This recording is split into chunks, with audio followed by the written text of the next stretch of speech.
Welcome back. In the previous session, we focused entirely on home-related questions, how to be intentional about equipping parents, grandparents, and young adults who do not have kids. And there's got to be an intentionality. I'm glad we have not made this unbalanced and focused solely on church and fallen into that 1/168 trap all over again.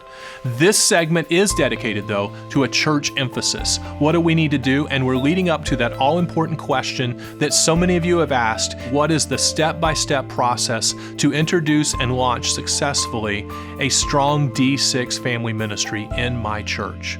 There are several great questions that were asked that do not have long answers. Let's hit 2 or 3 of these right in a row with short answers. Aaron asks, what's the difference between a church who is doing family ministry well and one who thinks they're doing family ministry well? Others of you phrased the question, how do I know D6 ministry is firing on all cylinders? Or sometimes family ministry shows incremental growth. How do we know we're making those changes? Great ways to ask the question. The key is to have your congregation look around and see if there's true generational growth occurring. Are we just focusing on one specific age group? And if so, we know it.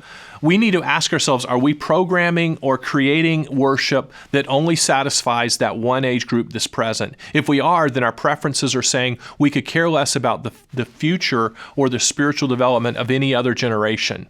It's amazing some of the ages that are willing to allow their grandchildren to go to hell for their own preferences in worship style or whatever. We've got to let them see that and realize how important the real principles and truths that really matter. One way to do that is take the assessment. Download it free from d6family.com/DNA. Have your church leaders, if you're a smaller church, have everyone take it. There are 10 different areas, 3 questions for each of those 10 areas, and it will identify the weaknesses and show you the strengths. If you're worried about incremental growth, come back and retake it in 6 months or a year. See how the changes are occurring and aggregate those results or combine them all into an average, and you can chart your results. Keep working on 1 to 2 areas. Let's say you're weak in 7 of the 10. Work on 2 or 3 at one time. Don't try to knock them all out. Hit those, work on them, and you'll get better. David asks, what is or are the biggest obstacles churches face as they transition to a D6 generational discipleship ministry, and how do they overcome these obstacles? David, without a doubt, the biggest challenges that face the church today have to do with tradition and comfort. Now, we answer those questions in the book and in these coaching sessions with the 1/168 principle and the one-eared Mickey Mouse. They're both related. Number one, when we look at the 1/168, it's the mentality that parents and grandparents believe that only spiritual coaching and nourishment happen at church. They bring their kids, they bring their family, and when they walk away, they don't pick up their Bible again, they don't interact with the lesson, the sermon, any of those areas. So we've got to help them take church home. We do that with a curriculum that aligns the family so that there's a confidence to be able to answer those questions. New Christ-following parents, when they have their kids coming up asking about a lesson they have not studied, they don't feel confident to answer and they segue somewhere else, leaving the child wanting. So they know then they can't find their answers from their parents. They go elsewhere. We've got to create that connectedness. Now, that happens in church too because we don't have connectedness when we silo. The silos occur when we have a grandparent ministry, we have an adult ministry, we have a student ministry, we have a children's ministry, we have preschool, and they never interact. What if when we do service projects in our community, we do them as a family rather than the teens going out to do it alone? When we do mission trips, instead of just sending the young adults or the college age, what if we interacted with family units? It could be incredible, that bonding experience and that debriefing of seeing how God has worked in their lives over any of these areas. Pastors, what if you sent home a take-home paper that wasn't just to take notes while in church, but what do we do when we get home from church? Around the dinner table or in the minivan heading off to soccer or wherever else? Even if the teen's asking the question, not the driver, obviously. There's just got to be something that goes home that says tradition and comfort are not my primary drive for connecting churches with homes to make generational discipleship effective. Jessica asks, our church works with incarcerated and undereducated adults. How do we teach deep theological truths in a more applicable format to lower level readers? Jessica, there's two ways I'd like to answer this question. Number one, as it relates to the curriculum, I'd like to share how many soldiers around the world are using our curriculum very much the same way you've asked your question.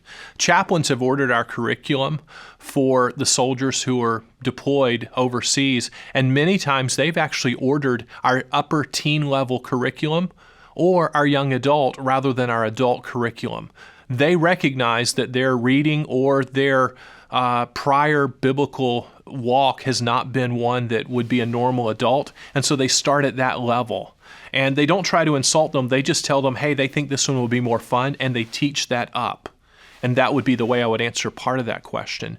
Number two, if you are dealing with undereducated, and that's a great way of describing that, then go back to our reach and teach strategy from the book. We have level one, that where we just have connections with the community. But the level two, remember, that's about felt needs. What if you offered reading classes? What if you offered book clubs? Get people deeper involved into reading. We know the more exposure to reading, and we simply pick books that are easier for them to take, shorter, and we work through it and we encourage them and we inspire them about reading. Remember what Mark Twain said, a person who chooses not to read has very little advantage over one who cannot read. So we can use level two to make a huge difference in that very segment of the people you are ministering to. Jeremy asks, are we finding more success in building D6 family ministry into established churches or in the church planting arena? Jeremy, you've hit a very obvious point. It's certainly easier to establish the correct culture in a new church plant than it is to change the existing culture in a traditional church. So if you're looking for the easiest path to success, a church plant is certainly the answer. My only concern with that is my heart breaks for the literally millions and millions of people who are part of established churches who desperately need a change and a generational discipleship mindset. And it's going to take a leadership approach who's willing to go in there and engage those very ingrained mindsets and ask them to face the reality of the possible extinction of their church if they do not turn around what they're doing. And I don't really think that it's about the survival of that particular church as it is the thriving of their children and grandchildren for the reasons why they need to change. So it's about the motivation of how we engage them and why we're asking them to do it. And that's why there's an entire chapter dedicated to how to change people's thoughts. And it is a long process for established churches. It is very easy for new church plants. So I think church leaders have to ask, which one am I comfortable with? But I pray many rise to the challenge and begin to shape those traditional mindsets for the future of God's kingdom. Steve asked, how do I champion family ministry best if I'm a ministry leader over a specific age with no power or authority to lead the entire church? Steve, this kind of piggybacks into the number one question we got the first 2 years of the D6 conference. We had children's ministry leaders and student ministry leaders coming to us going, we're on board with family ministry. How do I get my lead pastor on board? And the whole chapter for the senior pastor complex is dedicated to how to get that lead pastor involved because we really do need his vision. But let's turn away from what we've already done in the coaching sessions and let's assume the absolute worst here. Let's assume, number one, you're called to where you're to be in the church you're currently in and no other place, and you do not have help from any other ministry leader, lead pastor or other age ministry leaders. Here's my challenge to you. You grow the very best children's or student or whatever age you're involved with by not only ministering to them, but going around and ministering to their parents. If you do that and bring that quality up, as that age rises to the next level, they're going to crave it. They're going to desire it. And other ministry leaders are going to start paying attention, and hopefully we're going to get to cascade that into other areas. We've talked about even in these frequently asked questions, how to do that. Going around and helping parents connect with your curriculum, helping parents connect with practical areas of how to pray with their kids, how to connect scripture back to their kids, how to keep it going throughout the week when they leave church. I would do that, make my ministry the very best it can be for where I'm called to be, knowing that I'm helping that entire family unit, not just the children or students that I'm ministering to. Beth asks, how do you go from a church of many ministries to a church with the focus of family ministry?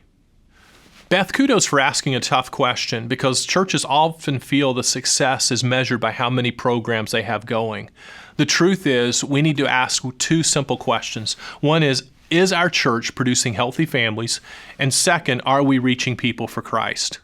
And if we do that, we reach people for Christ and help them become healthy, man, we've made it. Truly, that's what it's about, that reach and teach.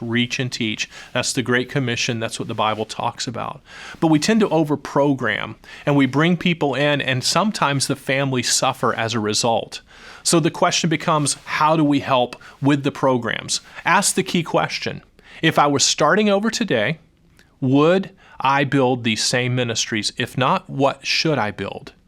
Then we ask, how do these ministries complement one another? How do they overlap? How do we get our senior adults to start mentoring our young adults?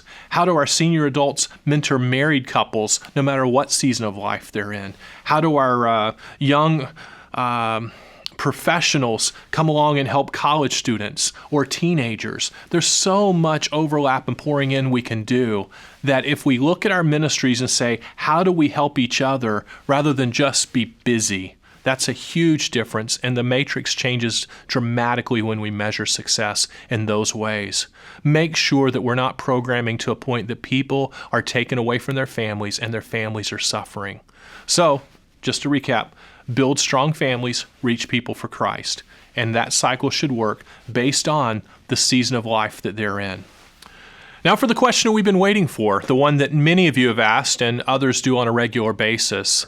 And that is there a step-by-step single document that will show a church how to launch a successful family ministry?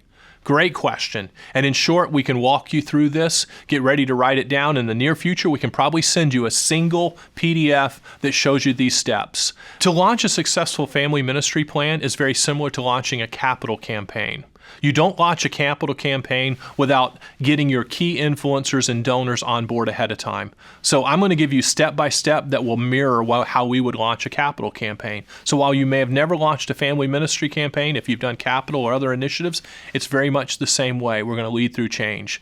You go to some key influencers and you get them on board ahead of time. We're not asking them for money. We're asking them to read a chapter out of the DNA of D6 for the next 10 months, one chapter a month, and we're discussing the D6 takeaways for the context of your specific church. I can't write a detailed plan. Nobody can write a detailed plan for your church other than you. But the takeaway will ask the right questions to help you get at the right answers. So read that with your team, but don't put them into action yet. Lead up to attending with that same group, if possible, the D6 conference. If you can all go and you go in a van or a plane or a bus, imagine that ride back, that debriefing, what it could do for you. Maybe that's not possible. If it's not, maybe you can bring in the D6 speaker of your choice, but pick one who will deliver a generational discipleship message, not somebody who just delivers a men's or a women's or a topical message. If you can do that in a month that's dedicated to family ministry sermons, so that let's say that October or November or January is your family ministry emphasis, and that D6 speaker starts it, your pastor finishes it for the next 3, maybe that speaker's not possible, then you simply do 4 weeks with your lead pastor. Everybody's already read the book leading up to then. And at the very end, the last 2 Sundays, because we know people are there every other week, we're going to cast vision both of those weeks with details for what each generation is going to be able to do to launch into family ministry, all that's been derived from the book. When you do that, you will be ready because you've already dealt with the early adopters. You've got the leaders bought in. Now you're letting it cascade down to everybody in your church, and you have specifics for what's going to change. During that 10 months, we're asking, how are we going to do things differently? What are we going to make a difference with that reach and teach? What are we going to do that's going to make families healthy? What are we going to do from a senior pastor championing? And how are all of our ministries going to work together rather than being siloed? That is how you build a healthy family ministry and how you launch one with success. Well, thank you for letting us share time with you. It is because of you that we exist every day. We come to work looking forward to coming alongside of you as both parents and as ministry leaders. And for the last 30 plus days, we've been able to share these special moments, and hopefully they've been most encouraging to you. As we close out this segment, we want to let you know that you can find more resources at d6family.com. The DNA of D6 can also be purchased on that same website, d6family.com/DNA, where you can find the free assessment for your church. You can find spiritual gifts inventory and other helps. I also want to make my email address available. If there's questions I did not answer, you'd like to contact me, I do not mind. I can be reached at ron.hunter@randallhouse.com. We look forward to many more ways that we can come along and help you become successful at generational discipleship by building a strong D6 family ministry.